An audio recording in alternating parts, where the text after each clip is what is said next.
Welcome back, everyone, to another video. I'm actually filming this the day after yesterday's or last week's video. Yesterday I had a pretty big training day. Today I'm actually going to watch some of my athletes race Ironman Wisconsin here this afternoon, so I thought I'd bring you guys along. I have 4 athletes racing, so it should be a fun time. But first, I have to go do my own training because I'm gonna be racing at Kona in about 7 weeks from today. I got a 2-hour long run that I'm gonna do on the treadmill, I think, because it's a little chilly this morning, but honestly it's warmed up now. But I wanna do some incline work, so I'm gonna do kind of a treadmill. It's just an aerobic run, so nothing crazy, and just a few different intervals at different inclines just to help break it up. But we're gonna knock that out. Maybe hit the gym for a quick 30-minute strength session. And then, yeah, head on over to Wisconsin. It's about 2-hour drive. So head out around between 1 and 2. But knock out this run and we'll catch you guys, soon.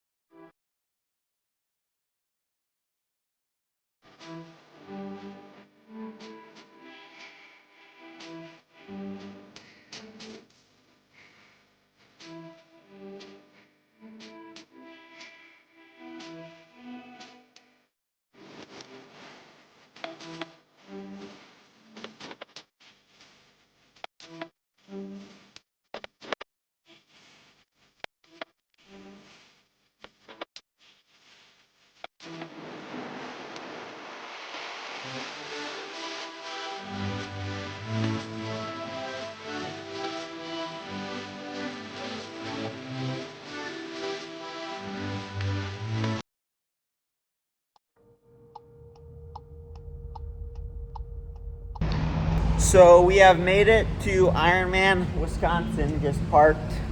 Luke has about 8 miles to go, and I think Blake is actually about to finish. I think he's gonna get second in his age group. He's crushing it right now. Definitely gonna be qualified for Nice, which was his big goal, so that's very exciting. I think Luke is in 9th at the moment, doing really well. He was cooking off some pretty quick splits. I think he averaged like a sub 8 minute pace for one of the time stamps, but don't want to get run over. Anyway, gonna make our way over to the Capitol and then get some finish line footage. Update, we are here in Wisconsin and we found some free cheese, so we're gonna try some cheese sampling, or sample some cheese while we're at it.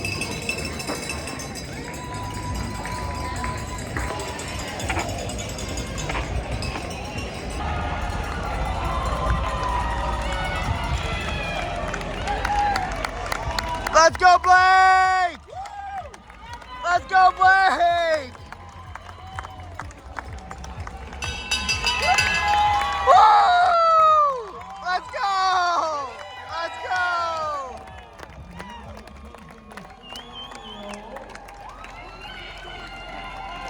Yes, it is Blake Kendall from Madison.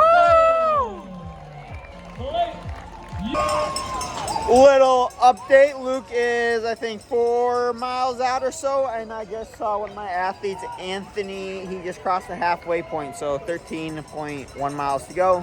Looking good. He had a light on in his back pocket. I think he had his headlamp on accident.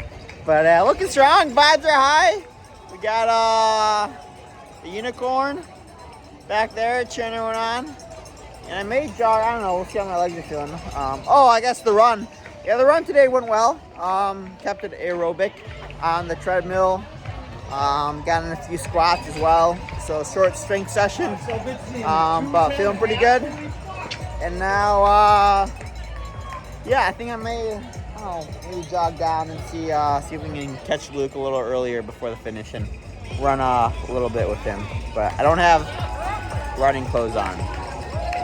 All right, I think Luke should be coming around the corner here any second. I know he's gonna be wearing a super fruity hat, so it'll be easy to spot. It is! Look who it is! Let's go! Let's go! You're gonna do it! Let's go!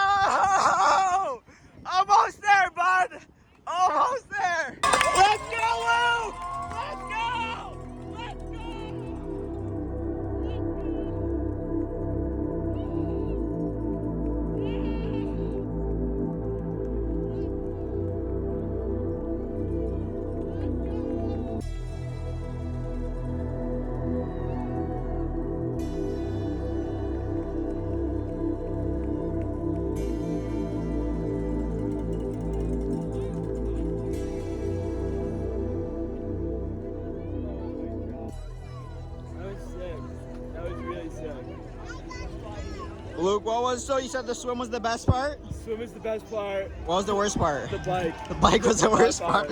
I got off the bike and I couldn't, like my lower back was so tight from all the fucking hills. Yeah. Like I couldn't bend down to put my shoes on. So in transition, the dude slipped them on for me. Thank you.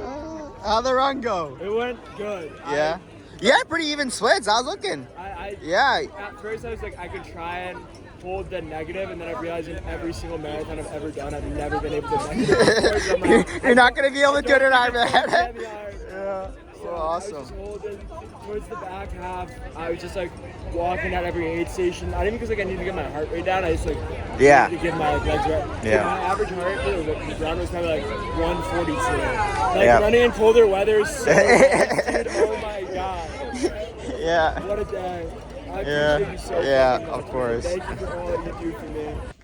Well, that ended up being all the footage I got from the actual race.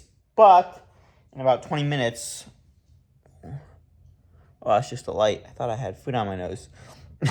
In about 20 minutes, the tryhards, me, Mike, and Sade are about to hop on a podcast with Luke Hopkins himself, and we're going to do a little race debrief, talk about, I honestly don't really know what we're going to talk about besides the race. So I'm just going to go ahead and play that next. If you guys want to listen to it, go ahead. Continue watching, listening. It'll be on the Try Hard podcast on Apple, Spotify as well. So if you just want to plug it in during a run or something like that and listen to it, you can also do that. And if you haven't listened to the Try Hard podcast before, then go ahead and give it a listen, give it a sub. We would greatly appreciate it. But as you guys saw, all my athletes crushed it. Tyler, it was his first Ironman as well. He did great. Anthony went half an hour faster than he was hoping for, and he actually signed up for Ironman Florida right after that because he had such a good time.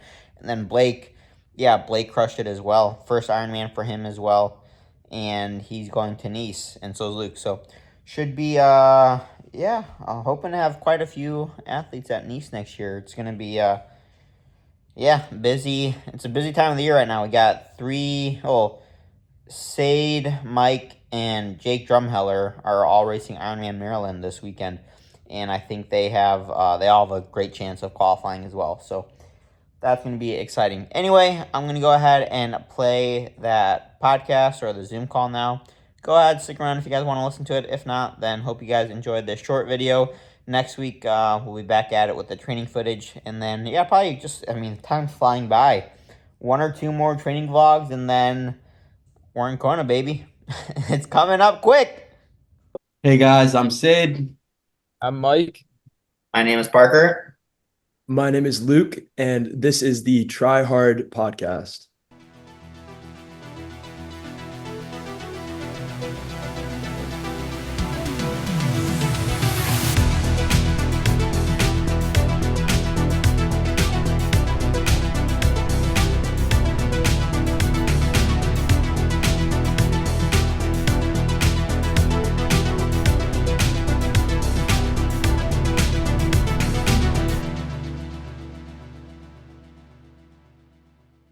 Welcome back, everyone, to a very anticipated episode of the Try Hard podcast. Joining us once again is the man, the myth, the legend himself, the fruity legend himself, Luke Hopkins. All right. No, but Luke, you were on here relatively recently, a month ago or 2 months ago after, what was the race we did? Muscleman? Yeah, Muscleman, the 70.3. That was July 16th. So I think we did it literally a day after. I think you texted me, hey, are you free tonight at 7? I was like, yeah. And you're like, want to hop on our podcast? So that was, I want to say 2 months ago now. Yeah. It's funny getting that podcast scheduled compared to this one is two different, completely different stories. That one was right away. And then, we were going to record this last week. Then something happened. Then Luke's flight got delayed yesterday, but we finally made it happen. So yeah, today we're just going to be talking about Luke's most recent race, which was not a half Ironman. Luke decided to put the big boy pants up and big boy pants on and race Ironman Wisconsin. So, Luke, you just want to, kick us off, go through your race day, and then I'm sure Mike, State, and I will all have questions as you talk about it. Yeah, absolutely. So to start off, I actually signed up for Ironman Wisconsin, before I had a 70.3 in mind. The Really? 70.3 Muscleman, I always looked at as like a training run. I had never done a triathlon before, so I wanted to get experience just with what the transitions felt like, what it felt like to go from one discipline to the other. So I said, I'll do a 70.3, give myself around 6 to 8 weeks following that to have a full Ironman. So I was actually back and forth between Ironman Wisconsin and the Ironman that Mike and Sade are about to do, Ironman Maryland. I ended up going with Wisconsin a little bit because of the fact that it would be in the same 365-day span as when I became a natural pro bodybuilder. So in my head, I thought it would be really cool if I do well in this Ironman in the same technically year that I became a natural pro bodybuilder. That was a big thing, but really I was just looking for a race in September. September is National Suicide Prevention and Awareness Month, and that's a cause that I really stand behind. I try and be very genuine when talking about my mental health and the importance of just admitting that it's okay to not be okay at times. So I wanted this Ironman to reflect what it looks like to push not only past physical barriers, but mental barriers. So that was why I ended up going with Ironman Wisconsin. And it was great. I mean, after Ironman 70.3 Muscleman or Ironman Muscleman 70.3, I don't know the phrasing of that, but Parker, like I said, had beat me, and I was like, I want to learn from this guy. So we spent the next 7 weeks. I just felt like Parker put me through the grindstone. He showed me what it was truly like to train for an Ironman. There were many times where him and I would go back and forth, and I'd be, Parker, up the intensity, and then I would fail a workout because of just external circumstances. And it was such a big learning experience. And I'm super grateful, Parker, for your guidance, both within the workouts itself, as well as just navigating the mental challenges of what it's like to fail a workout, and then like how to adapt and improve upon that next time. It was something that I've truly never experienced before. So that was a very big help to me. So thank you for that. But yeah, the race itself was September 8th. So almost about a little over a week ago now, at the time that we're recording this. Got there on Thursday, got there on Thursday, settled into our Airbnb, got my bike checked out. Turns out I needed a new chain and cassette the day before the race, so that wasn't fun. Bank account did not like that, but I wasn't going to be What happened? Oh, wait. Yeah. I remember you told me like after the race, like, oh, I needed a whole new chain. What happened? Yeah, so I had gone to the triathlon store here, and they had broken apart my bike, put it in a box. I was able to carry it with me through TSA. And then when I got to the Ironman Village itself, I went to one of the vendors and I was like, hey, can I pay to have my bike rebuilt? They're like, absolutely. They rebuilt my bike. I went to go pick up my disc wheel rental, and the guy who was putting on the disc wheel said, hey, whoever assembled your bike didn't do it the correct way. Your chain's a little too short and it doesn't shift to the lower gear. So I'd be stuck in big gear the entire ride. And I thought about all the climbs that I was going to have to do during the race. And I thought, that's not okay. So I went back to the vendor that assembled my bike, and I was like, hey, I think my chain was just put on the wrong way. Could you guys observe it? It took them about an hour and a half, and they shot me a text and said, hey, you need to buy a whole new chain and a new cassette. Both were entirely worn. So unfortunate, but that was about an hour before bike check-in closed. So I said, yes, absolutely. Just assemble my bike, please. And I was never able to actually do a test ride. Parker, I'd communicated with that with you. I was never able to do a test ride with my bike after it had been assembled because it was around like 5:45 and you had to have your bike checked by 6 o'clock. So I just got my bike from the vendor once they put on the new chain and the cassette, and I checked the bike, and that was it. I'll get to what happened with the bike in a little bit, but woke up race day morning. I didn't sleep at all. I just gotta say really quickly, I was really impressed with kind of Luke's mental mindset during all this, because not once did he call me or, tell me, Parker, I'm screwed. I don't know what's going to happen. My race is done. I didn't really know any, like all I heard from Luke was like, I just had some bike issues and I wasn't able to get the bike workout in, but we're all good to go. That's literally all I heard. And like, I know some athletes, that would have had a complete meltdown, that would have been like on the phone calling, and yeah, so Me today. yeah, This is the best of us. No, but in my mind, yes. I was just thinking, what do I have control over at this point? I have no control over my cassette or my bike. If they're telling me it's broken and I need a new piece, then I can't really argue that. So I was just like, okay, I'm just going to accept whatever comes my way. I'm not going to stress out any more than I already am about the race itself. So I just accepted it as my fate. And I said, do whatever you need to for the bike. I just want to race. So I also didn't want to bother you because Parker was so kind and I texted me multiple times throughout the day, just checking in. How are we feeling? Is everything going well? So I didn't want to all of a sudden be like, Parker, I have a crisis on my hands. So I just said, you know what? It's going to happen. We're going to get it all figured out. We'll be all good. There you go. But yeah, I spent the entire night. I think I got maybe 3-4 hours of sleep. It's before a big race, you go through every single possible thing that could go wrong. And say you're thinking about a marathon, it's very linear. It's just, oh, you bonk or you trip or something. With an Ironman being a very long race, there are plenty of things that could go wrong. So that kept me up for the majority of the night. But I got a little bit of sleep, woke up in the morning, got to the just transition area and start early, made sure I was loaded up with all my fuel. I brought both my yellow all-world athlete cap because I didn't realize that was a thing until I checked in for the Ironman. They're like, congrats on being an all-world athlete. I said, what are you talking about? And they went cap, so that was really cool. I had the yellow one and the green one, and I went up to one of the volunteers and I said, do you know if I'm allowed to wear this one? And I feel like she might have thought that I wasn't supposed to have it because she was like, yeah, you can wear that. But she was like very like speculative, but whatever, put on the swim cap and got down to the swim start. It's always just, I remember that 70.3 feeling. You're seeing everyone line up and it's just the adrenaline starts to build. You're thinking in your head, okay, like here's the start to a long day. And it all starts with probably the most chaotic part, which is the swim. I decided to seat myself at the end of like the 1 hour to 1:10 mark. So I was thinking like, okay, like anywhere between like an hour and 8 to an hour and 10 swim, I would be pretty happy with. And then as soon as we got into the water, it just really flew by the swim entirely. I found myself multiple times seeing like or being in these open water pockets where I was actually swimming by myself.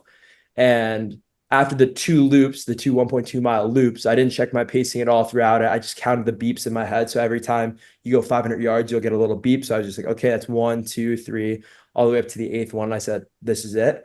I got out of the water. I wish that happened to me usually. It's like I still have 7 more to go. No, dude, I really, the swim obviously was the shortest leg of the race, but it mentally flew by. There was no panic at all. It just felt very almost like I was in a flow of things. I just kept moving. My stroke felt very continuous. I didn't change up my breathing patterns at all.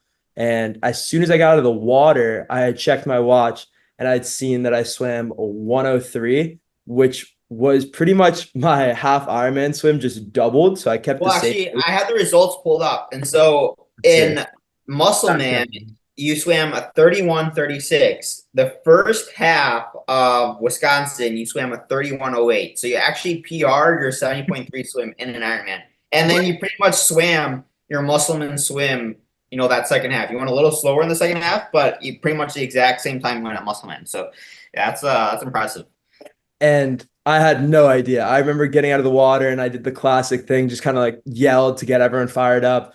My heart rate was a lot lower this time, which is really great. So I didn't, slightly lose consciousness as I was running.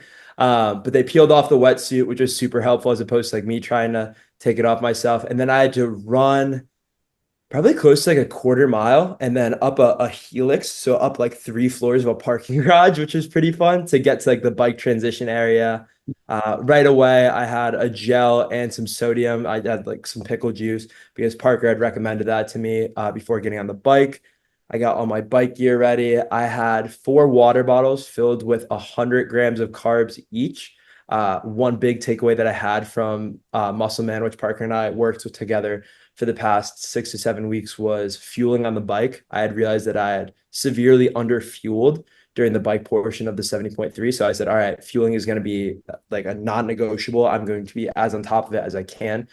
Got my bike. As soon as I got on my bike, after riding it for over 1,000 miles and like the weeks leading up to it, I noticed my seat was too high. And that was like the big thing in my head where I was just like, I should have rode the bike before I checked it in, but I just didn't have any time. So I said, you know what? There's nothing I can do now. I'm not going to get off my bike, adjust my seat and keep going. I didn't have an Allen wrench on me. I was just like, I'm going to go. I'm just going to ride and see how this feels. probably not the best idea. But yeah, I started off the bike, and it was really, the whole course was rolling hills. Within the athlete guide itself, it had listed that the total elevation was 4,200 feet. What it came out to was 6,200 feet. So definitely a lot of climbing.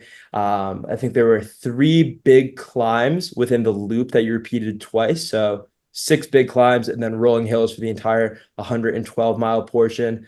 The bike honestly felt pretty good up until that second loop. And then this would probably be around mile 56 to 60.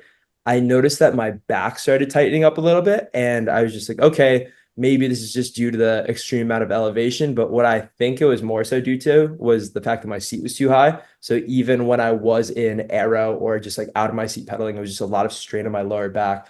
So that second loop, just the back pain continued to build, and I was going on these climbs, and it was a lot of pain building up. But I kept telling myself, this is only like part 2 of 3 of the race, and I didn't get this far just to get this far. So I really had to continue to push. And I was with this group of 2 to 3 riders the whole time. There'd be portions where I'd be riding alone, but really it was just us switching off with each other, which is really funny because I ended up running with those same 2 out of the 3 of them for the entire portion of the run as well. But once I got done with the bike and you go back up the helix, which is absolute torturous after 112 miles and 6,000 feet of elevation, I got as fun as the first time. yeah, it was not as fun as riding down it. I'll tell you that much. But I got into transition and my back was so sore that I couldn't bend down to put my shoes on. So one of the volunteers came up and he kind of slipped on my shoes. And I was wearing Alpha Flies, first time I've ever ran in them. I was not running nearly fast enough to find any benefit in them. So that's something I can give away to the viewers. If you're going to get really fast shoes, be able to run fast. I was not.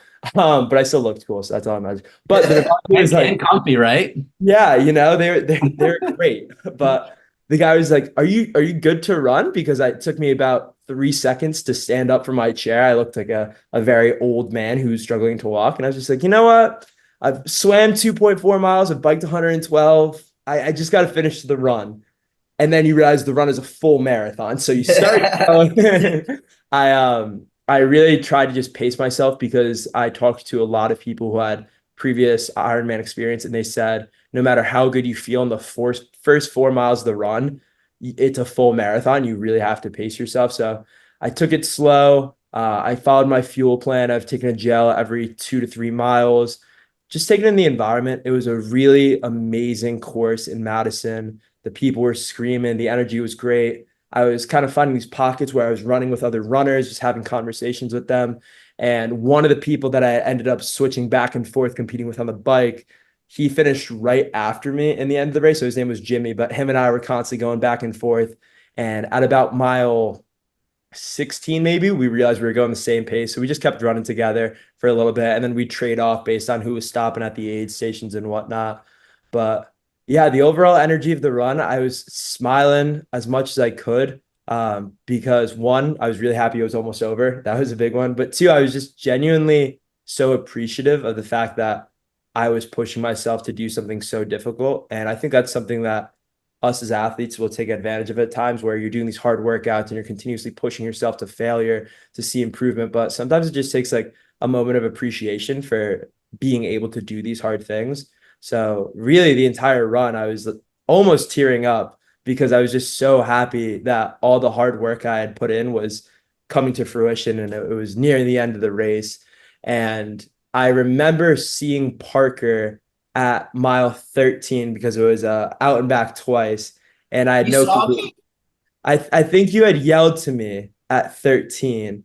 I don't think I was there yet. Or maybe I was. I remember, I think you were wearing an NVDM hat. So Okay, so maybe you did see me. Huh. So maybe I'm making this up. Maybe I'm kind of like baffled by the fact, but I remember seeing you while I was running. Maybe this was towards the end actually. And I had no clue who you were. I thought you were just someone yelling my name. I was just like in that disarray of almost euphoria where you're like, holy crap, like this is the end of it in that last mile. And I remember as soon as I turned to head down towards the red carpet and the end of the race. No, so it wasn't mile 13. No, you saw me at the end, but you saw me before you turned on. But that was like right at the, like mile 25. So mile 20, and that's like the same. I feel like the overall summer. Yeah, you had no idea who I was. I saw the look on your eyes. You're like, No, kind I of did. smiling, but like I do like, who's this guy? But I think that just goes to show like the whole day, like as long as 10 hours and 54 minutes is, it flew by to me. And thinking about it, it's just like, I can't believe how much actually occurred in that time span. And my memory is actually like so consolidated. It's just like, I feel like I could summarize the entire Ironman in 2 minutes, but I remember seeing Parker, not knowing who it was, making that turn, and immediately I started just like crying. And like, I don't care. I'm an emotional human being. I wear my heart on my sleeve, but I'm going down. I missed the first timer bell because I wasn't even thinking right. I was just so excited to finish and just tears building up. And I remember crossing the finish line, and it was just such like an overwhelming feeling. Like you realize how much effort you put into that singular moment. And I just had such a great appreciation for like myself, Parker, my parents, just everyone who had supported me to get to that point. It just all kind of like this overwhelming feeling. And the only thing I could do was just cry. So started crying, turned around. The guy that I was running with, his name was Jimmy. He finished like maybe 10 seconds behind me. Him and I had a big hug together. That was really special. They walked me down, gave me my medal. I looked to my left because I hear someone yelling my name, and one of the volunteers was like, "Do you know that guy?" And it's Parker. And I immediately go over, both embrace each other. It was just such a special moment. I just kept thanking him, went over, saw my parents, still crying at this point. I cried so long. But I was just so genuinely happy to be alive. And I think really thinking about what, like going back to like why I decided to do an Ironman in September. I just really had this appreciation for the fact that I decided to like be here and to do these things in hopes of just inspiring people that like, hey, like you can do phenomenal things with your life. You can do whatever you truly want to, as long as you're willing to like just show up and do the work and work for yourself. Because at the end of the day, like your life is yours. So you can truly make it whatever you want it to be, so long as you're willing to consistently show up every day and continuously work to becoming the best version of yourself. Yeah, I was very well said. I still remember whenever someone comes to me, asking Parker I want to do my first Ironman, I always tell them it's going to be a lot of work. It's going to take a lot of blood, sweat, and tears. Well, hopefully not blood, but lots of sweat and tears. But the feeling you get after you cross the finish line of your first Ironman, it's a feeling that you'll never forget. It's truly something special. So. Yeah, no, and I'm happy that you were able to have such a positive first experience. I don't know, what about you guys, Mike? Do you guys remember the first Ironman? Yeah, so I remember my first one. I crossed the finish line, and the first thing I was like, "Oh my God, I can do way better at this." And I was like, "I need to do this again." But luckily, before going into it, I already signed up for Ironman Maryland, pre-Florida. So I was like, "Okay, I know I'm going to do well." And I remember right when I crossed, I was super emotional. Went to hug my girlfriend, and then I saw Parker, and I kept running because I saw my Garmin, and it was like at 26.1, 8, and I was like, I need to get the marathon. So I was running up and down a little bit at the end. But yeah, I love the first time is like the best feeling ever. What a feeling. What about Like you? yours relatively recently, right? Mine? Yeah. Yeah. That Ironman feeling is special when you come across the line. I think though, I don't know. I think I was just pretty cooked by the end. I was just like, I need to sit down. Like Yeah. I've like having done a lot of 70.3s, I'm like I've had my fair share of like emotional finish lines, like mainly like Finland last year was probably the most emotional I've been after a finish line, but this time I was just like I'm glad it's over. Get like usually after a race I can't eat any food, but like the first thing I wanted, because I really didn't have enough carbs on the run at Lake Placid, but as soon as I sat down I was like I want pizza and whatever you got back there. I love it. What did you have as your post-race meal?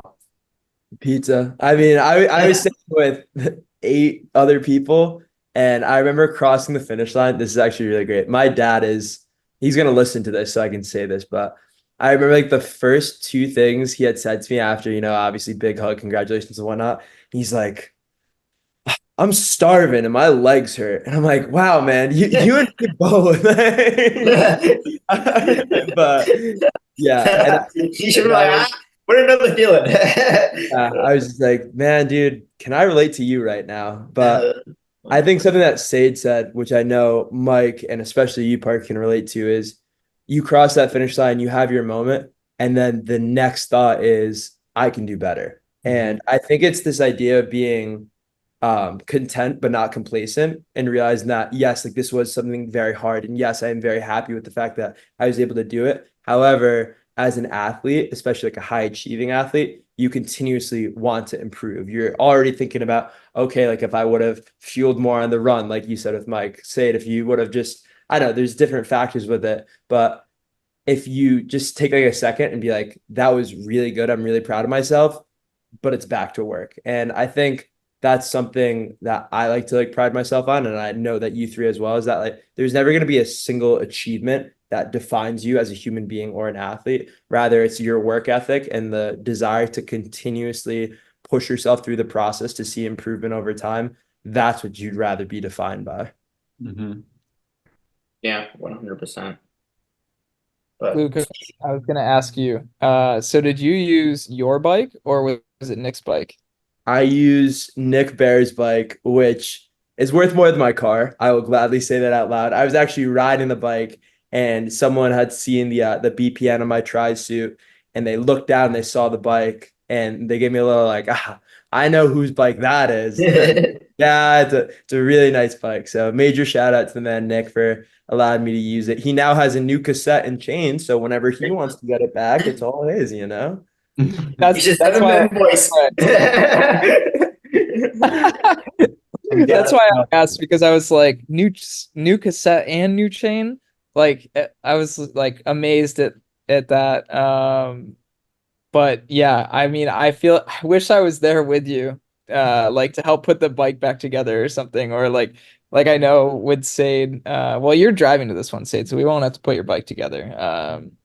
But one tip too for you, Luke, and I mean Parker, Sade, you guys might know this, but like when you take your bike apart to fly and you take that seat post out, one good thing to do is before you even take it out, put like electrical tape or some kind of tape that's going to stay like right on the edge of where it would like go back into place. Mhm. And then it just helps like line things up. Like my bike, on the back of it, the seat post does have like little notches to like show you where like it's where it was, or like the measurement.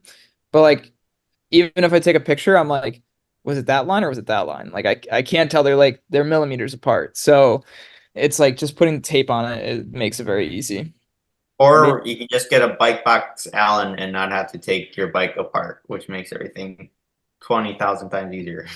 Yeah. My bike box, all I have to do is take the wheels off. Wow. Oh, you don't And have to seat post out? no, I have a ceramic feet. I have an oversized pulley, so I have to take that off. But you know that I just wrap Yeah. that. But I don't have to take the seat post off. You should, yeah, and like anyone traveling should probably take their rear derailleur off anyway, just because like it's very easy for that to get bent just a little bit, and then it's like now that's a pain if it gets bent, because no matter how much indexing or turning of the like the limit screws and the B screw, like it's just not gonna fix it. Yeah. Definitely a lot of learning experience with traveling for a full Ironman, I would say. So a lot of takeaways with even just understanding, like you said, Mike, just the little things about how your bike actually is set up and how it works, especially with the seat post. Just always takeaways that you can then translate over to the next race, which like we're talking about.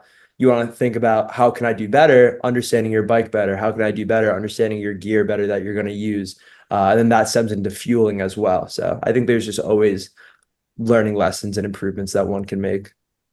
Yeah, How was the weather? especially.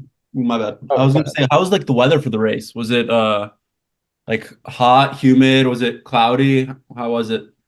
I could not have been happier with how the weather was, because I've spent the last 4 months training in Austin, Texas in the middle of the summer. So a cool day in Austin, Texas would probably be 90 degrees with 80% humidity. So as soon as I got there and realized, holy crap, I'm going to be running and it's going to be 74 degrees out, I was beyond excited. I remember I went for like my last run workout. It was a 6 mile run.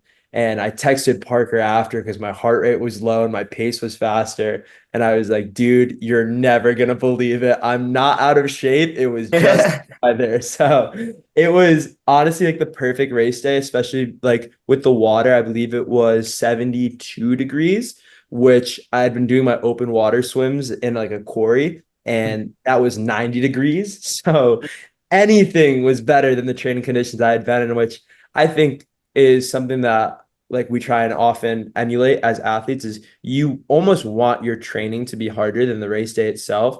You'd rather get used to training on tired legs or being in unconditional environments that just like force you to have to work harder so that when you show up on race day, it almost feels easier. Obviously, it's going to be hard because it's a race, but just that weather factor and being able to stay cool. I think my heart rate on the run the whole time was around 141, 142 beats per minute.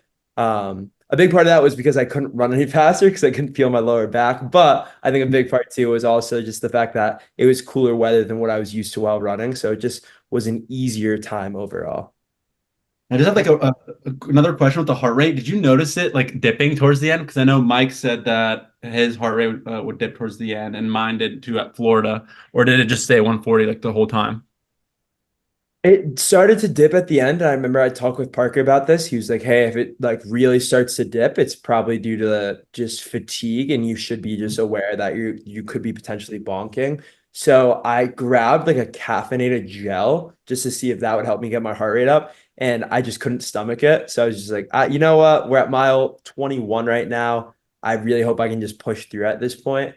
But it stayed like relatively close to, I'd say, the 140 benchmark the entire time. Yeah, I have the file pulled up right now, and your average heart rate for the last half was 140. So, yeah, not too big of a fall off. You can definitely see a big spike at the very end there, but is let's see, 145 for the first half, and then 140 for the second half. So a little fall off, but nothing crazy at all. So, no, yeah, you paced it. You paced it pretty well too. I mean, even though your back was tightened up, I mean, yeah, it was you got 840 for the first half and then 855 for the second half. So yeah, not bad at all. Pretty solid pacing there, all things considered. Thank you. Yeah, a big part of it was just I had reminded myself that I'd gotten to this point, and it's like whether or not it was that point in the race or just the starting line of the Ironman itself. Obviously, there's going to be nerves. Obviously, there's going to be some anxiousness leading up to a race for any athlete, no matter how well trained you are. But just being reminded of how hard you work to get to that moment, as well as what you're truly doing it for, I think can really help someone change that nervousness to excitedness and have that be the main driver in just your overall emotions for that day. For sure. I know we've already kind of touched on it, speaking of, training and going forward and whatnot, but what is, I know you qualified for Nice, correct? Yes, I did qualify for Nice in 2025. So that was pretty cool. And do you have any other races on this go? Obviously, I know, but for anyone else out there. No. So, do you want to make any announcements? Yeah, why not, man? So after learning that I was an all-world athlete and what exactly that meant, I went online and just kind of checked my rankings. And right now, by the time we're finished or filming this, I'm in the gold category for my age group, which I believe is, Parker, correct me if I'm wrong, like top 2% in the world for your age group, or is it in the country? I think ask Mike will probably know more. Mike, I think it's For country. I think it's country. I'm pretty sure. Well, we're top 2% somewhere. So that's we're top 2%. Let's just leave it at that. But I realized that like there are more races this year that could very well bump me out. And as like I said, like a high achieving athlete, I'm like, I want to be close to the top. So I just signed up recently for Ironman 70.3 Florida, which is on December 15th. So about 12 and a half weeks from now. So Parker and I are just going to get back to work with everything, which I'm excited for because like I said, we had started working together when I was like 6 weeks out. So it was definitely a consolidated prep where we had to get benchmark numbers and then just immediately dive into everything. I'm grateful for the fact that we can work together now from kind of almost the ground up, but we have a very good base, you know? Yeah. The Ironman was only a week ago. I feel like I have maintained a very decent amount of my fitness considering that I have been training still. So I'm excited to see what we can do. And I know that we got 2 other individuals in this call that are potentially doing that race as well. So we'll see if I'm the only one out there, if we got a good trio. I'll be there, but I don't think I'm gonna be racing. I think I haven't decided for sure. It's kind of gonna depend on how Kona goes, but the plan is to race Daytona and then stay in Florida and the following week. Because I know I have an athlete from home that's gonna be racing Florida as well, so I'll be able to see him, see you, Luke, and then yeah, Make and possibly say see. But yeah, it should be a good time. Yeah. So Parker, I have a question for you as a coach now observing kind of Mike and I's first Ironman and Sade's training for his second Ironman, and you're headed for the World Championship in Kona in 5.5 weeks. Like, what, if anything, have you taken away from like our 3 combined efforts, and how does that affect your training and your mindset for Kona? No, definitely. Honestly, I say this. I talk to Natasha quite often about this, but and yeah, she completely agrees, and she's experienced this herself. But being able to coach athletes, especially athletes as that are competing on such a level like you 3 are, and that are as similar to training as myself. It's funny. I think there's this one time, Sade was some run workout or something Sade was doing, and it was like 2 by 3 miles or something. It was in the lead up to Texas. And Sade texted me. He said, Parker, can I just do like all 6 miles straight without taking a break? I'm like, no, you're gonna overcook yourself. Take that mile, rest or whatever, and do the 2 by 3 miles. And literally the next week, Natasha gives me the exact same workout, and I find myself texting the exact same message to her.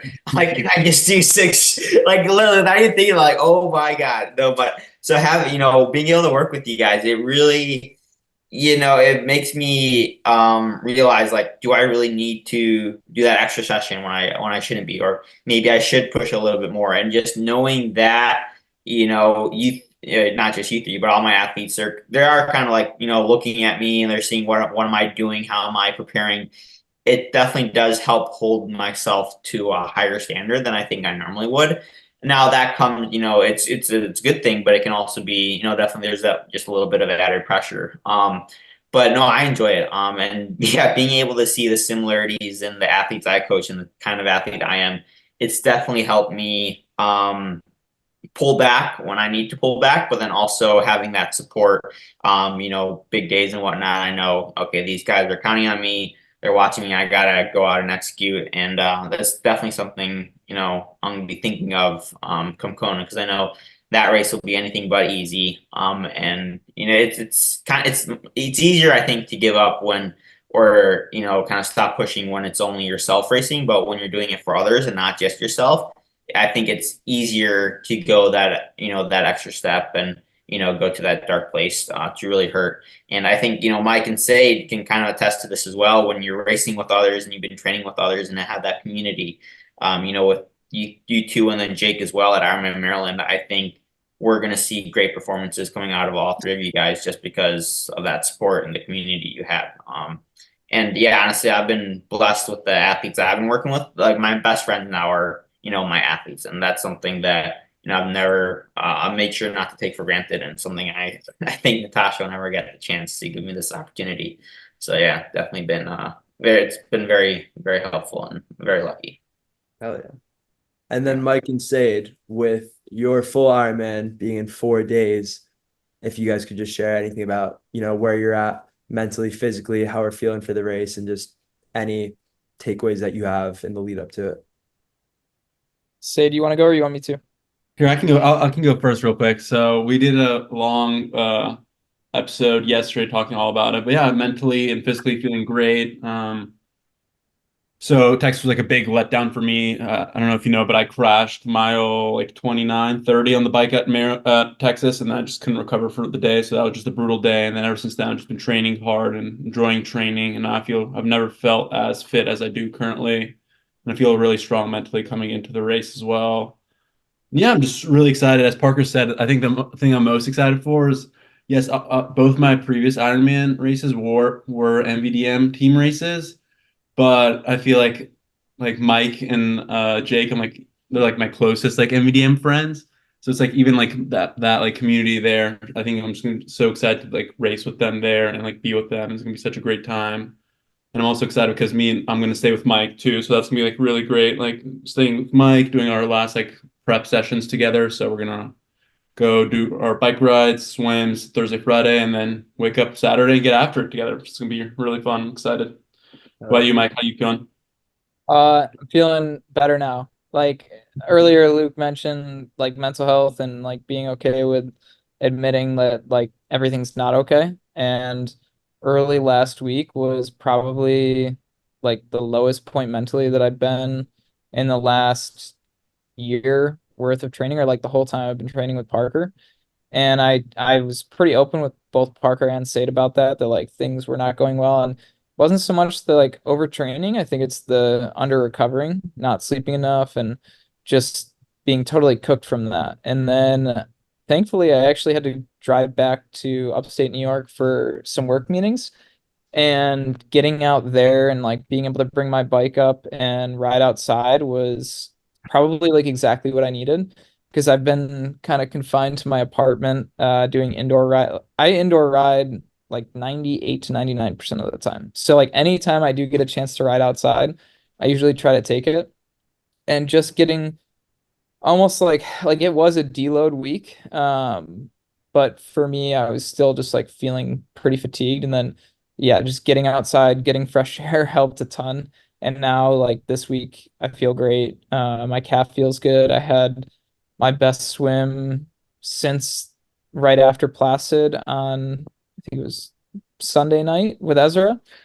So yeah, everything like feels good, and I'm like excited to race now. Like last week, I would have like if you had asked me like, do you want to race? I would have been like, no, I really don't want to race. If anything, I'd rather just like pull out and not do it. But like now, I'm very excited to race. Can't wait. I think it's gonna go well for all three of us. So yeah, just very eager to get on the start line. But Luke, for 70.3 Florida, we'll have to talk offline, and that might be something that I consider as well. It's been in the back of my mind. I kind of want to do it, and my parents have a vacation home down there in like near Naples, Florida, actually kind of where Parker's grandma lives. And it's like a 2 hour and 45-minute drive up to Haines City from there. So what I was thinking was possibly flying down like the weekend before, doing a little bit of training in Florida, and then driving up like Thursday or Friday before the race. So yeah. We'll be in touch, Mike. Don't worry. Yeah. Yeah, say to that group message too. Oh, he will be. He will be. Sade's in there. Yep. All right. Well, yeah, I know we got a few of us that top off here, so I think we're gonna wrap it up here. But once again, huge congrats to Luke on qualifying at your first ever Ironman for the Ironman World Championships. That's a big deal, and yeah, definitely make sure to pay close attention to the race this Sunday, because in about 365 days you're gonna be climbing those same mountains. So I already got my notebook ready, man. I'm gonna be taking notes. Don't worry. There you go. Well, yeah, big thanks for Luke for jumping on. Happy to get this recorded. And there's also going to be a big documentary, right, coming out on the BPN. Is that correct? On the YouTube channel? Is that still happening? Yes, it is. So BPN was there, their media team was there. They recorded a ton of the training sessions in the lead up to the race and then the race itself. It's really cool. I can't share too much about it yet, but it's in the works and it should be up, I would say, within the month, hopefully. But I don't want to put any pressure on those guys and let them do their thing, produce a great product. Whatever they do come out with, I can't wait to see it. All right. Well, there you guys go. I'm excited. I- Hopefully if they have the same music editors that work with Nick Bare's YouTube channel, it's gonna be those guys are incredible. They make some of the best documentaries or videos out there. They're truly on another level. They're similar to us. They're great at their quote unquote job, with editing and whatnot, and like being great athletes, but they're also just phenomenal human beings. So it's just a good culture, which I think this group right here, and like you say, like Parker, the athletes you work with, you foster community through doing hard things and pushing yourself to be better every day. So just overall surrounding yourself with positive influences in your life, that's going to take you far.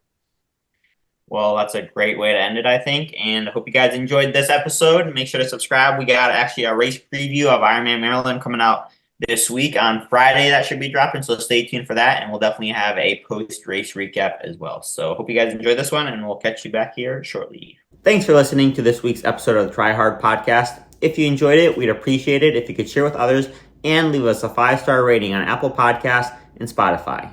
If you have any questions or comments for us, you can either DM us on Instagram, leave a comment on YouTube, or message us through the Spotify app. Lastly, I'd like to thank the sponsor of this week's episode, the Naperville Acupuncture Center. If you ever find yourself in the Chicagoland area and are dealing with some aches and pains, I cannot recommend Frank and Angela enough. They do an amazing job over there, and I promise you will leave feeling so much better. Thanks again for listening, and we'll catch you guys back here next week.